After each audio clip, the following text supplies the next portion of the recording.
somebody you respect and like. Start there, right? And then remember that that's who they are. And then understand that with that, they are going to be, and you are going to be deeply, deeply flawed. And you're going to make a whole lot of mistakes. Yeah. But in the end, you can look that person in the eye and you go, you're still the person that I like and love and respect. And we can figure this out. I don't want people looking at me and Barack like hashtag couples goals and not know that, no, there are some broken things that happen even in the best of marriages. So Michelle Obama did an interview recently, and she actually got a lot of backlash for this interview. A lot of people have gone on the internet and said, this is horrible. She's such a disgrace as a first lady. Because, why would she talk about her husband in this light? He's the president of the United States, and we've never heard any other first lady ever talk about their husband in this manner. And I want to say this, right? The first thing that I want to say is that, in my personal opinion, this is just my opinion. We can have difference of opinions. I think that there are a lot of people who just follow all the narratives of conversations and do not understand exceptions to the rule, or the fact that everything in life does not have to be cookie cutter. That's how I always looked at things. I can look at one person and tell them, advice about a certain situation, but then maybe I might look to another person and have, a very big contrast of details behind what they're telling me and give them a different piece of advice. Because everything is not one size fits all. It just does not work that way, right? So in my personal opinion, I feel like the reason why Michelle Obama is speaking out about marriage in this way and trying to take off the veil of perfection or what a marriage is supposed to be or what it's supposed to look like is because we have to remember that she is a Black woman. She has a Black husband. And when we look at marriage statistics and rates, overall, across the board, Black women per se, Black people, but also Black women per se are literally at the bottom of the list when it goes to statistics of who is getting married. Black men is even higher than that. Then it's Black women. So I think that she is coming from a place of assistance and help. And again, trying to whip the veil off of your eyes that it does not have to look like or feel like or seem perfect every day. And, one of the things that I always say and I live by is that it does not have to be perfect to be amazing. And I use that saying for everything. It doesn't. But we live in a society that paints the picture that, he's going to come with roses and he's going to pick you up and, carry you over the threshold. And, he's going to surprise you every day and he's going to do all of these things, and that you're always going to be so overly in love and that you're never going to have any trials that's going to make you feel like you're upset with your partner or that you don't like them that day. Like, that's not realistic. I personally respect her for her honesty because she is trying to get into a space to, let everybody know that, yes, we have been together for all this time. It has not always been perfect, but we stayed and we worked through and we have a lot of progress in these situations.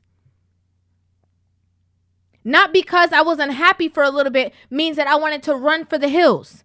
I think it's very important for this woman, but especially this woman, to say this, because the marriage rates of the little bit of people who are getting married within the Black community, the women are the ones who are filing for divorce. Oh, I'm just not happy. I graduated from my marriage. We have to be honest about these situations. And we always hear the whole grass is green rhetoric, but we also need, positive reinforcements that are saying, hey, at the end of the day, remember why you got with this person. Remember what the situation was. Remember what the dynamics were in the beginning. It's so funny because the first thing that Michelle Obama said was, pick somebody that you like and respect. A lot of women would be qualified just from that. Like, just from that part, they'll be completely disqualified. Because you know, you're not picking from somebody that you like and respect. You're picking because of what he looked like, what your baby might look like, what he could do for you, how much money he has, if he's going to be able to afford your lifestyle that you want to live, if he's going to... Respect is always on the back burner. This is why it's so easy for these women to get into relationships and constantly disrespect this man, because there was no respect to begin with. They didn't look at him as a place of respect. They didn't look at him as somebody that they're supposed to honor. They're so quick to leave because there is no principles tying them together. Oh, well, I want to be married by the time I'm 25. I want to have 3 kids. I want to have this. I want to have that. And they're getting married off of their own time frame. And so they're picking quick. Then after they're married, they're saying, oh, wait, we don't have a lot of stuff in common. Or, oh, wait, I didn't know that he had these views about parenting. I thought he was going to be this kind of father. I didn't know that he wanted me to stay home and raise our kids. I thought, where were the conversations prior? You're jumping in and forcing something because of the image of what it looks like, because of the image of how he looks, because of the image of how you two will look together and how your family structure will look. Instead of who he is, who you are, what you provide for each other, for the unit, the bigger picture. I think it's so important that women have this idea before they pursue marriage, that you need to make sure this is somebody that you can get along with, somebody that you have a friendship with. That's the base. Somebody that you can look at and say, I don't like him today, but I love him. And because I love him, because of duty, I'll make sure that I get things done in a certain manner. Or I know that we're going to work through this. Not, well, if worst comes to worst, I'll just get divorced and take half his stuff and start over. I'll just throw in the towel. I'll just leave. You're not realizing that this is the reason why a lot of men are either going out to different places to find wives, or why they are choosing not to get married at all. Because what am I sowing into? What kind of foundation am I sowing all of my leadership skills, my finances, my ideas, my plans, my vision, my goals? Is it sturdy ground? Because I'm feeling like it's not. Because all these women just jump out real quick. Men who are more stable in nature, they're saying, I'd rather avoid this than jump into this and have my stability shattered. Because one day she woke up and said that she wanted to graduate from her situation because she seen how all her single friends was getting down. That's real. I think we need the honesty. I think we need the truth. I say this all the time, women who are single, who want to be married, and women who are single, who want to have children. I think that these women need to get around people who are already living the lifestyle that you want to, so you can see what it really is. Go get around, your friends or whoever has children when the baby is crying, when the baby is teething, maybe when a child has colic, and so you can see what it really is. So you know what you're getting into. I think that's so vital.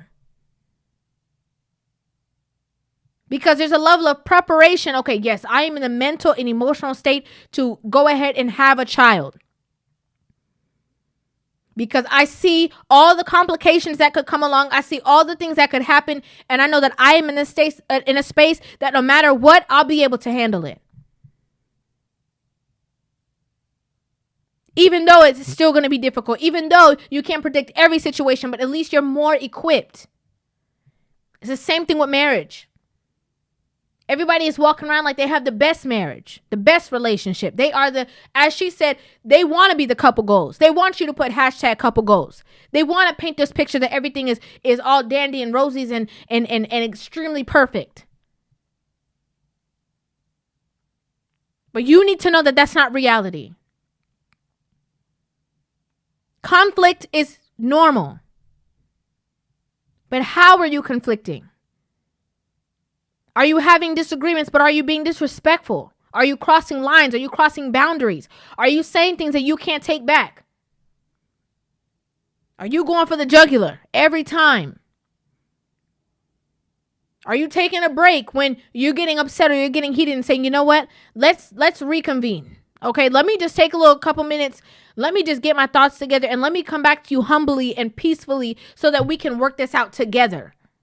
Not you having an argument, you go and get on the phone with your friend and telling her all your feelings about the situation before you guys resolve anything.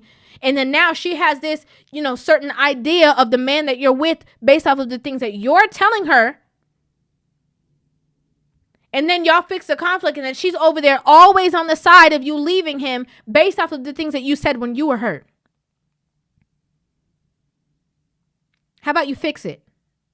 How about the energy you have to go release to somebody else? How about you just get a pen and a piece of paper and write down your feelings? Then read it back and analyze it.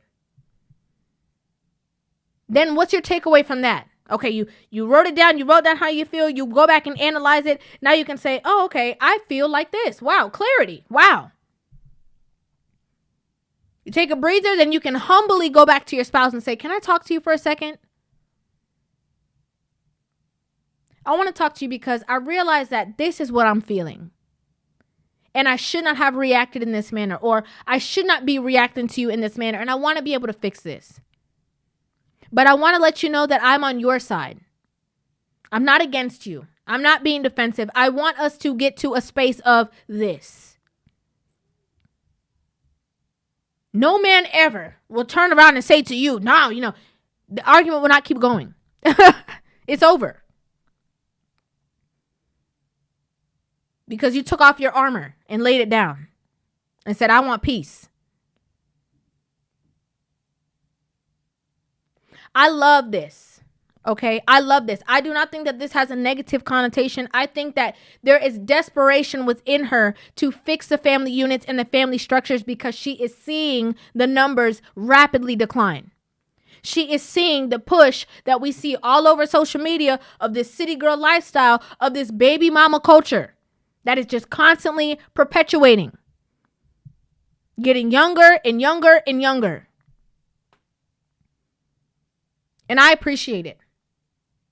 Yes, we may not have seen other president wives, do this. But again, they're speaking from a very different demographic and they're speaking to a very different demographic. If we want to compare our divorce rates and our marriage rates to all the other presidents from their demographic, if you guys catch my drift, there is no comparison. They prioritize family structure. We don't have one. I love what she said. I love her honesty. I love her transparency. I love everything that she had to say about this. And I think that more people need to be honest about situations so that we can see better results. That's my opinion. I'd like to know what you guys think about this in the comment section down below. I would love to hear you guys' thoughts on this video. Make sure you guys hit that subscribe button and give this video a thumbs up. And I will see you guys in the next one. Love you.